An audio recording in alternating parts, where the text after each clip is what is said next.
सरपंच साहब, आज बड़े रोशित हैं आप, क्या कहना चाहेंगे? और बिजली के बिल भी आपके हाथ में हैं।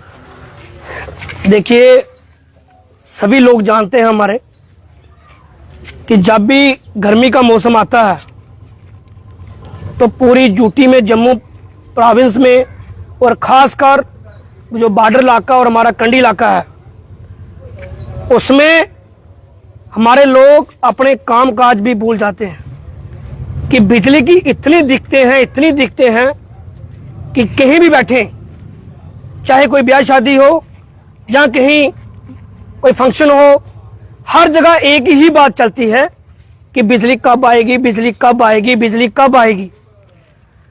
अगर बिजली आ जाती है तो इनका एक 60 kV का जो फीडर इनका बंद हो जाता है, उसका भी कोई टाइम टेबल नहीं है। हो सकता है बंदे के घर में कोई फंक्शन हो, बंदा खाना खा रहा हो, कोई मरीज हो, कोई बच्चा बीमार हो, यकदम लाइट चली जाती है। फिर जब हमारे लोग पूछते हैं कि लाइट क्यों गई है, कहते हैं कि 60 kV बंद हो गई है। जब 60 kV का कट खत्म होता है, उसके बाद जो लोकल कट है इनका, वो शुरू हो जाता है। वो कट खत्म होगा तो कहीं ना कहीं फॉल्ट आ जाएगा। आपको बता दूं कि हमारे फीडर इतने लंबे हैं कि पूरी रात चली जाती है, 1:30-2 बज जाता है हमारे लड़कों को बिजली लाने में। जब तक लाइट नहीं आती, 1:30-2 बजे लाइट आएगी। उसके बाद आपको पता है कि अगर बंदा सोने भी जाता है तो आधा घंटा 1 घंटा लग जाता है सोने के लिए। सुबह बच्चों ने स्कूल जाना होता है। कहीं ना कहीं ये जो 2-3 महीने हैं, लोगों के लिए बहुत ज़्यादा परेशानी है। एक तो लाइट नहीं आ रही, वो परेशानी है।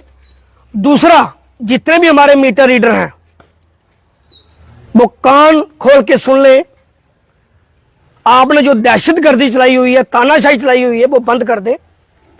पता नहीं आपको गर्मी लगती है नहीं लगती है, आपके घर में लाइट आती है नहीं आती है, लेकिन जो आप जुल्म लोगों पे कर रहे हैं, आप देखें कि बिजली का बिल, हमारे एक क्राइटेरिया होता था कि BPL, AAY, APL। जो AAY में, जब BPL में होता था, उसका बिजली का बिल कम आता था, 200-250 बिल आता था उसका। इन्होंने आज सभी को बराबर कर दिया है। जो APL वाला है उसका बिल भी इतना आ रहा है, जो AAY या BPL है उसका बिल भी इतना आ रहा है। अगर सभी का बिल बराबर आना है तो फिर ये दायरा क्यों रखा, ये BPL क्यों बनाया, AAY क्यों बनाया? और आज मैं बताता हूं कि हमारे साथ जहां बुजुर्ग आए हुए हैं, उसका एक कमरा है। आप बता सकते हैं कि एक कमरे में कितनी लाइट जलती है? उसका 800 रुपये बिल आता है। लेकिन उसका जब कनेक्शन हुआ था वो BPL में हुआ था, वो BPL में कनेक्शन हुआ था।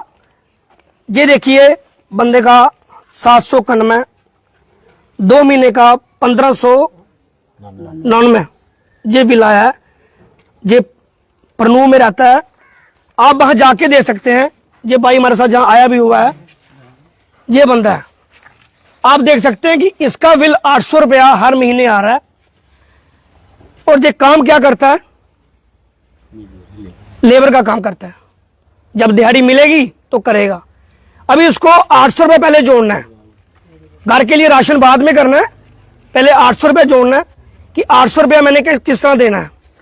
मेरे को समझ में ये नहीं आ रहा है कि जो हीरानगर में दफ्तर में कंप्यूटर पे बैठे हुए हैं, उनसे गलती कैसे हो जाती है। जिस बंदे ने AC नहीं लगाया है, उसका बिल आप दे रहे हो 1800 रुपया। 1800 रुपया उसका बिल आ रहा है। जब पूछा जाता भाई 1800 कैसे आया, कहते गलती से हो गया। मेरे को लगता है कि कहीं ना कहीं इसमें गवर्नर साहब का हाथ है कि गवर्नर साहब के आर्डर से कि गलती से बिल डाल दो। अगर गलती से 1000 बिल डालेंगे तो 100 लोग तो जमा करवा ही देंगे। कि कुछ लोग हमारे ऐसे होते हैं, यार कितना आया 1800, चल छोड़ो, हो सकता अगली बार काम आ जाए, इसको जमा करवा देते हैं। 2100 आया, चलो जमा करवा दो। अगर 1000 बंदा भी जमा करवा दे तो कितना रेवेन्यू गवर्नमेंट को गया। कहीं ना कहीं ये दादागिरी और तानाशाही हो रही है। गरीब लोगों पे मत करिए। ये लोग हमारे जिम्मेदार लोग हैं। बारिश पहले नहीं हो रही है, फसलें लगाने के लिए अभी लगी नहीं है, तो आज आके पूरा दिन एक ही बात होती है कि बिजली का बिल इतना आ रहा है, बिजली तो आ नहीं रही है। और जो 1800 2000 बिना एसी वालों का जो बिल आ रहा है वो भी गलत बात है। मैं गवर्नर साहब से कहना चाहता हूं, डीसी साहब से कहना चाहता हूं कि आप ऐसा करिए, कम से कम लोगों के बिल देखिए।